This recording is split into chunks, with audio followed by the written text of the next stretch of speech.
I'm sure this would be easier on you if Dave would have just talked to us and explained it after the game, but did he not play because it was a turf game or because he had a issue that popped up last week? Well, his knee is injured and there was swelling, so. If that game's played at Lambeau Field, is he able to play or not? I don't believe so. Just to clarify, is this a? I'm not talking, all right, that's it. Just to clarify, I'm done talking about it. About the knee, like, was this? I'm not talking about it. With the Elton injury that just surfaced, we were talking to Rasheed in the locker room. He says Elton's in high spirits, but from a head coaching perspective, what did you gauge from him? He seemed fine when I talked to him today. Obviously disappointed. I can't. He means a lot to our football team, obviously, and he's played at a really high level. It's a unfortunate play. And I got to give him credit, man. He stayed in there and battled and played another 2 plays. And, so when they told me he was down, it actually kind of shocked me because I just saw him. I saw the initial hit, and I was a little concerned. I saw him slow to get up, but then he kept going. So I thought he was able to play through it. But, it's unfortunate. And but I was proud of the effort of the guys stepping in and stepping up. Royce came in, did a nice job. I thought she for the most part, did a really nice job. Obviously had the one penalty, but I thought all in all, I thought he did a good job. Matt, you obviously have a plan when you have your certain guys up if injuries happen. So now this week, knowing that you're not going to have Elton, you always talk about competition. Is that, is Sean Ryan and Royce competing to get the starting job this week, or are you going to go with Royce, or what do you think there? I think that's a conversation that we're going to have tonight and kind of figure out, who we want to roll out there. But it's always a competitive situation. I don't care what position it is. We're going to make it competitive. And if guys aren't performing, then we'll roll with somebody else. Is there any truth to the sentiment that teams, especially young ones, have to learn how to win, in your opinion? I think there's a lot of learning involved in every game, and especially with some young players. I think more situationally, but that film was tough to watch now because there were a lot of opportunities out there for us. And again, I'm not trying to take any credit away from Atlanta. They did what they needed to do to beat us, but I just have a confidence in the guys in that locker room that we got to make some of these plays that are out there for us to make. Just how difficult is this for you as far as, the inactive list and trying to come up with a game plan, whether it's Dave or whether it's Aaron, whoever it is, you may or may not have somebody and then you find out, Sunday or whatever it's going to be that person. Again, I'm not necessarily talking about Dave, I'm just talking about in general. Yeah, I think all 32 teams have the same challenge, so I'm not going to use that as an excuse. It is what it is. You got to come up with a plan, and you're expected to go out there and execute that plan and go win a football game, period. Matt, how have Reed and Wick's been able to contribute so quickly for you in the passing game? I just think they're smart guys that love football and have picked up the system, put a lot of time into it. I think Vrabel's done a hell of a job with those guys, and that was encouraging. I think that's one of the things coming out of the game, just watching how those guys went out there and competed and made some critical plays. So we just got to make sure that they continue, and they got to get better, and they got to learn from whether it's failure or success. You got to learn from it and continue to move forward and get better and better and better. Matt, did Jordan come out of the game okay? Yes. No issues with him this week? Don't believe so. After rewatching on film, what did you see with your on defense yesterday? Yeah, it wasn't good. We got gashed. Why?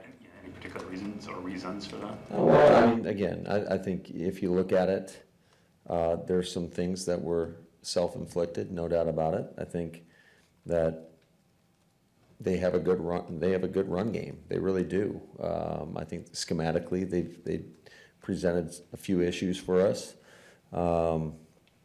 I think you combine that with two really good running backs, and we had a couple missed tackles. I know the one play, Bijan had an explosive run. He had like made four people miss on the tackles. So, but I think there's things that we've got to adapt and adjust to and do a much better job. Matt, going back to Rob's question about Jordan, is there a spot in like the really good run that he has, the scramble, where you would like him to Yes. slide? And, so how do you? Rodgers did the same thing when he was young, right? They're competitive and they want to get after it. So how do you get a guy who is that competitive and whatever to protect himself? Well, I told him right after the series, I said, hey, that was a hell of a run, but you don't have to be Superman. Just get down. And he fired right back and said, hey, I thought we needed some juice. I said, all right. So, like, it's a fine line of being smart, but also just bringing that energy. And he showed some fire after the run as well, which was pretty impressive in my opinion. So I thought, all in all, I was really pleased with just how he competed, how composed he was, how he led, and that is encouraging. So is that something that he's developing? Because we talk about how even keeled he is all the time, right? But when he got that late hit in preseason, he got up and said something, and at the end of that run, he got up and how much do you like seeing that fire out of him? Yeah, I love it. I think it's inspiring. I think it brings that whole team. It galvanizes that locker room. Not just offense. I'm talking all three phases. So I think you want to see that competitive spirit, that competitive fight from your quarterback. Now, what'd you think of the good and maybe the not what you were looking for from Dylan yesterday? What did you like, and what would you like to see better? Well, I think, certainly there's some runs I'm sure he would like to have back. I think it's more or less, we got to do a better job with our details. And it's not just, it's across the board with our run game. It's our aiming points, whether you're an offensive lineman, tight end, running back. We got to be more physical at the point of attack. I think there's just so much that goes into it. So it's never just on one person. There's certainly things he can do better in terms of just being a little bit more under control. I think there's things that we got to look at what we're asking schematically to really enhance what he does well, because there were some really good runs in the game. So everything's we're looking at everything kind of under a microscope. When you say that, like he was saying to me that on the 3rd and 1 where he stumbles, he got over his toes because he knew he was going to have to drive the pile because the hole was closing. Is that a detail that you're kind of talking about there? Yeah, I mean, yeah. Thanks. It's good. On the 4th and 1, where they threw the ball to Bijan Robinson, who was one-on-one against Campbell. I think it was the 4th one, wasn't it? It was a short yardage situation. They threw the ball short yardage situation. Well, He was in the slot. he was in the slot. Bijan was in the slot. It was Devondre's one-on-one. Actually, he was out at number 1, outside the numbers. Okay. Well, I don't know all that lingo, but I guess, and you kind of accomplished different circumstances. The same thing with having Aaron Jones against the Bears linebacker the week before. How do those matchups happen? How does the defensive coordinator prevent what seems like a mismatch, whether it's Devondre in that case or Aaron Jones the week before? Yeah, so we were in man coverage. They had the back out at number 1. They saw that it was man coverage, and they checked to the play. So that happens in football, and it happens every week. Now, there's certain things that you can do from a defensive standpoint that we'll take a look at. But credit to them. They saw the man look, and they got to the right play. Is there any way you guys, maybe it's impossible, just to kind of adjust in the flag and say, hey, get safety or someone that might be a better matchup in that case, or is that just impossible? Sure, you can check out of it. I mean, you can check out of it. There's some moving parts with that now. Because if they check and then you check and then you got guys running all over the place, you can get gutted in other ways. So it's just a chess match. It always is. Good plays are going to happen on both sides of the ball. They are. And some bad plays are going to happen on both sides of the ball. That's just the way football is. And credit to them. They had a good matchup there in terms of, I know Dre can guard that. The thing that they did, that same as what we have in our offense, is they ran the number 2 guy on what we call a stomp route, and it kind of creates interference for Dre. It's like we call it a natural rub route, where a pick, as long as he doesn't make contact with Dre, it's challenging for the linebacker in that situation. It's just, what is the concept? They check to the correct concept, and they beat us on that play. I think you could point out a lot about the fourth quarter. What did you like from the first 3 quarters? Why do you think those went so well? Well, I don't think there's a lot to correct from the first 3 quarters now. I know that we had a 12-point lead going into the fourth quarter, but there were still plenty of situations where I felt like it could have been even a bigger lead had we made a few more plays. I mean, we dropped 2 interceptions. Certainly the first drive of the game, having a delay or having a false start penalty, and then a delay of game when we're lining up to kick a field goal. I'm surprised nobody's asked about that. So there's plenty of stuff to clean up prior to those first 3 quarters. Where you're disappointed in the fourth quarter is that you have that 12-point lead, you give up some critical 3rd and 4th down conversions that lead to points, and then you're not able to capitalize offensively when you have a short yardage situation.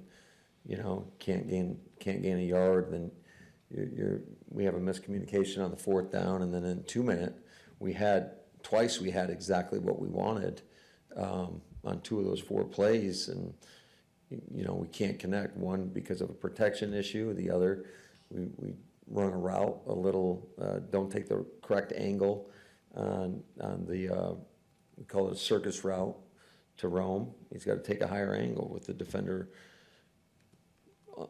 undercutting him basically, and I thought Jordan put the ball where he needed to put it. But there's a lot of things that throughout the entirety of the game that, some good, some bad, and unfortunately it caught up to us in the fourth quarter.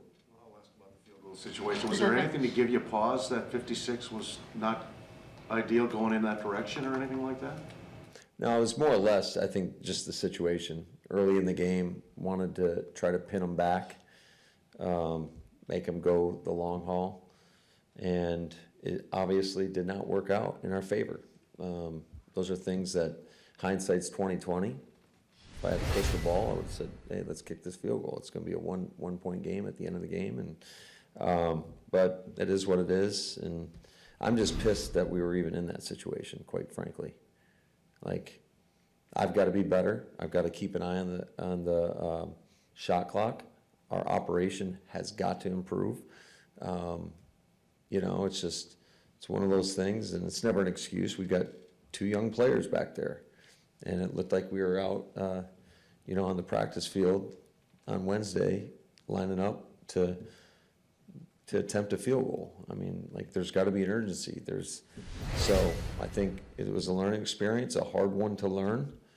But ultimately, I'm mad at myself for not calling a timeout in that situation. 2 more, please. The would-be quarterback sneak, Jordan said he called the wrong code word. Is that just young quarterback in a loud environment, like growing pains? I mean, things like that happen, whether you're young or old, it can happen. And I do think it was credit to their fans and that environment that it was loud and things get miscommunicated. We had a bunch of miscommunications, really on both sides of the ball. But in particular, that was a critical situation because he had the green light to run a quarterback sneak right there. And I got confidence that he's going to get that done and that we're going to get it done up front. And we just, yeah, it was a bad experience. I don't know how many times, I've lost count, that you've used variations of the word grow and learn since the start of training camp, but you're still also hyper-competitive. So you got a 12-point lead. We can sit here and talk about everything that you learned and are going to grow from, but how are you managing the frustrations? Do I seem frustrated? You do. Okay. And understandably so, right? This is the learning process is great. Yeah, I mean, like, listen, you only get so many opportunities in this league, and you know when you feel like you missed an op, it is extremely frustrating. Again, I don't want to ever take any credit from Atlanta. They did what they had to do, but we're always looking at what we could control and what we can do better. You know, we got to capitalize. So how do you, from a mentality standpoint and from an actual logistical standpoint of, you know, like you would have never had to worry about that field goal situation with Mason and Pat, right? That just doesn't happen because they're veterans, they know. So how do you? That was a learning experience for me. So how do you manage those types of situations from just dealing with it and staying positive, but also whether it's simplifying scheme or other things that you need to do to help, like, is this the most challenging gig for you in these 5 years because of how different it is? Yeah, I would say in some sense it is, but you gotta, to me, like, that's why I'm mad at myself. We gotta stay ahead of that stuff so it doesn't cost us. Unfortunately, yesterday it cost us.